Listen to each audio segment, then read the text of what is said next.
Hi guys! Today is gagawa tayo ng tomato with feta cheese and cucumber. Ito yung kanyang mga ingredients. Lalagyan natin ng sibuyas. Ito ang ating red and yellow tomatoes, and then ang ating feta cheese, ang ating cucumber, and then olive oil, asin. Okay, startin natin. Ayan na yung ating hiniwang pa cubes na yellow tomatoes, ang ating red tomatoes, ang ating cube sa cucumber, ang ating cube onion, and lastly, ang ating feta cheese.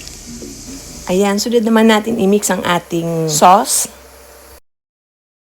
Ayan, nakapag-mix na tayo ng lemon, olive oil na mayroong bawang, asin, at paminta. Busan natin sa ating salad. Ayan.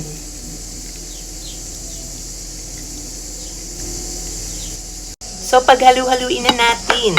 Ayan, ang ating salad. Mix well para manuot yung kanyang sauce. Diba? Ang ganda ng kulay. Okay, ayan.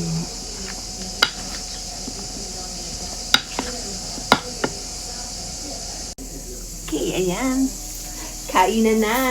Yummy salad. Bon appetit.